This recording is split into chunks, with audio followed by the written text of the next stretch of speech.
Երբ ես 18 թվականին աշխատում էի դեռ մասնավոր սեկտորում, մինչև իշխանափոխություն, այնպես է ստացվել, որ մեր կազմակերպությունում ապրիլի 24-ն էր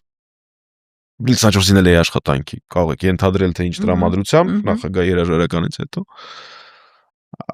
ու այդ կազմակերպություն մարզում էր, այդ կազմակերպության գլխավոր հաշվապահ շատ գրագետ մի մարդ մոտեցել էր կազմակերպության սեփականատերին, ես իրական դեպք եմ պատմում, որ անձամբ ներկա եմ եղել, ասել էր, պարոն Այսինչյան, ես աշխատավարձերի վերահաշվարկ անեմ, չէ՞, սեփականատերը չէր կարողանում հասկանալ ինչի, ասում է, դե նախագահ հրաժարական ա տվել, Սաշիկ Սարգսյանի 50%-ները էլ չենք տալիս, ավել փող ունենք, կարող ենք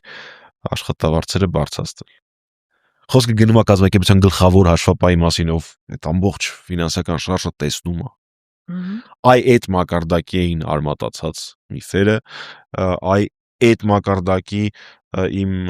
ավագ գործընկերներ այն ժամանակ երևի կարևորություն չէին տալիս հերքելու այն խելագարությունները։ Ո՞ից էր դա։ Դե ուրա մի գործ կա։ Սաշիկ Սարգսյանի 50%-ները։ Մի գործ կա։ Կես տարի չի անցել, մի տարի չի անցել արդեն։ Մենք 2026 թվականն ենք ապրում, այսինքն 8 տարի։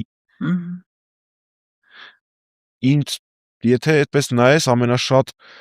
ժամանակ անազատության մեջ անցեն կացրել հանկարծ եթե սխալվեմ, խնդրում ինձ ուղղեն, քաղաքական բանտարկյալներից Մամիկոն Ասլանյանը եւ Արմեն Աշոտյանը։ Գումարային եթե վերցնենք, ես ենթադրում եմ, ոչ մեկին չթվա, որ փորձում եմ մեկի անցկացրած օրերը նվազեցնել։ Ну լավ, շատերից մեկը։